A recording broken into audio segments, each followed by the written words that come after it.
details of that to follow in our subsequent bulletins.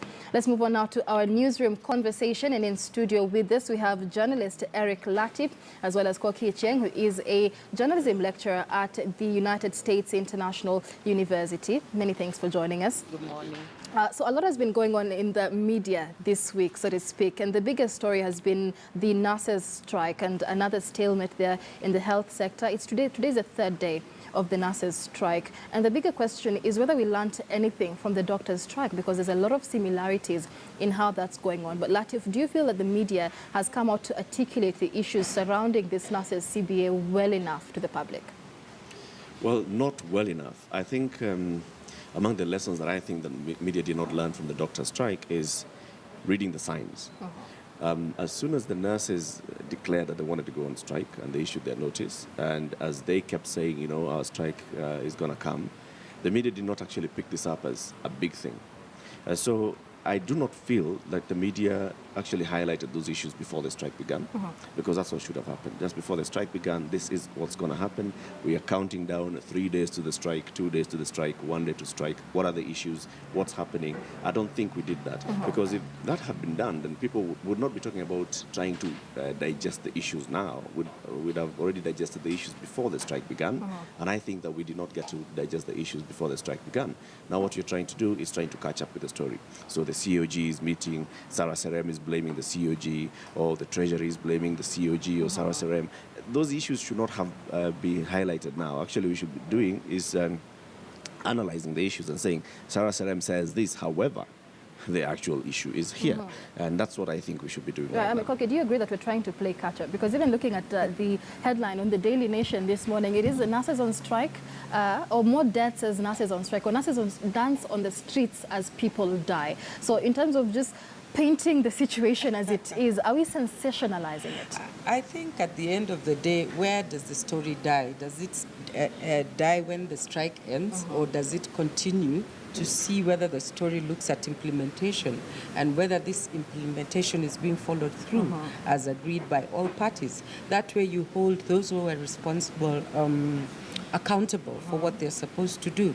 Again, that narrative, more or less the what do you call it, the frame that nurses are dancing and you know, people are dying, is just going around circumventing the real issue, which is who should have implemented what at what particular time.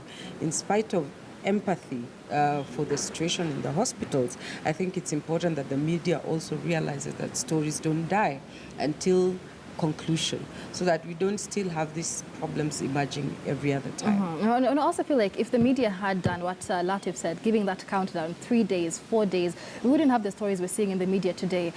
People are wondering what to do with their patients, or where to take them. I feel like there would have been a bit more preparation, even from the Kenyans themselves who have sick people in hospital. But let's focus now on what the media is bringing out, this finger pointing between the COG, the SRC, and even as we speak now, there's division within the nurses union themselves. Some say this strike is illegal, some say this strike is legal. And this is something that is likely to follow suit with other civil society and civil unions as well. So what really does the media need to pick out from this now and run with? I think you just look at trends. What happens with the teacher strike? Okay. What happens with the nurses strike? I think the most solid was the doctor strike. So what happens every other time the union is involved? And what is the role of the union? Is it really playing the role where it follows through what they promise their employees? Or are they just playing around to see who's the highest bidder?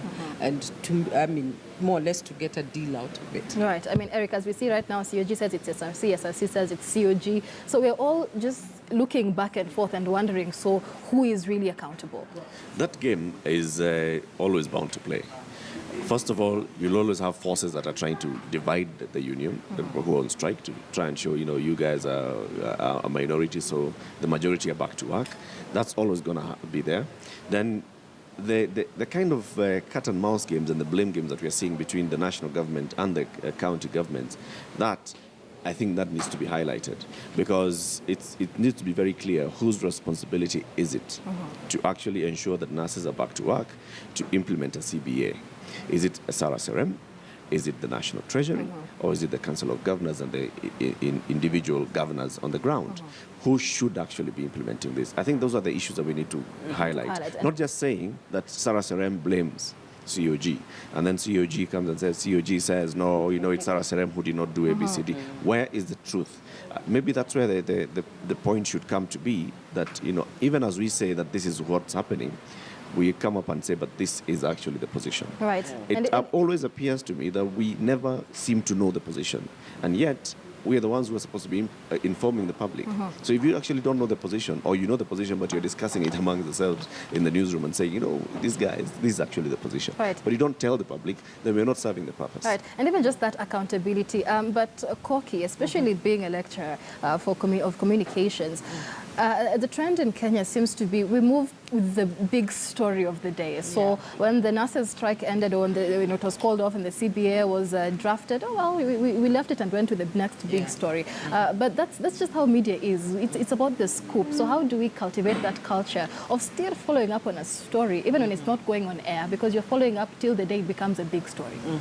That's not how media is. Media should have different, desks that look at issues from different perspectives, and we've talked about this severally. The added value of research and the added value of looking at stories from different perspectives. And I know that the hard news desk is really swamped with catching up with what's going on. We have the features desk, we have other types of stories that we can look at. For example, what would be the best practice to manage health issues in a feudal system like we have? That would be a story that we'd like to tell. But what resources have we put to tell those stories side by side, such that when such an issue comes up, we have this other story that complements and gives us new ideas on how to handle such an issue. All right. Eric, just before we move on to the next topic. Yeah, I also want to say the same thing that Koki is saying, and we've talked about this all the time. And I'm sure if you went to every newsroom and you talk to the senior management of every newsroom, they'll tell you, if you had dedicated desks for some of these subjects or topics, you'd be able to cover them well. But what happens? I think we just need to start interrogating what exactly is the hindrance to the establishment of such desks. Why don't we have a health desk, for example? Because a health desk would be able to be giving us all the healthcare stories. It's very important. Health is a very big story all the time in this country. All the time. In fact, everywhere in the world, health is a big thing. If we talked about healthcare, we looked at it from all the way from funding, from implementation, from insurance, from facilities, from the diseases that are coming up. If we had a health desk that actually looks at all these things, then we'd also have been able to pick out a story that, doctors are threatening to go on strike, nurses are threatening to go on strike. These are the issues. Right. We can even tell the story of a certain nurse or a certain group of nurses and say, look at them. This is a feature about nurses. This is what they're talking about. We are highlighting the issues. In issue number 1 that they're complaining about is ABCD. This is how it actually is on the ground. Number 2, no, they're being over-dramatic. But also the ability to also connect these issues is important, because earlier this week I also saw an article on one of the dailies, the fact that the World Health Organization has pulled out a significant amount of funding to the Ministry of Health. This is money that was being channeled to the county governments, because 11 billion shillings of that money cannot be accounted for. And the county governments are here saying there's no money to pay this CBA. So just connecting those issues is something if important. we pick it up now, it will be picked up by the hard news desk. So it'll just go in as, this corruption thing, the health ministry scandal, the 5 billion scandal. It's coming to bite us again in the behind.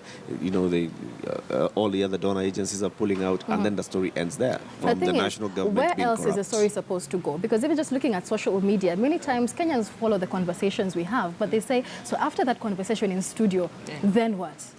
I think the bigger picture is what we always lack, because what is ailing the health system might not just be the front, what we see, the nurses, the doctors, the daily routine of what happens in the hospital. There must be other questions that we are asking ourselves.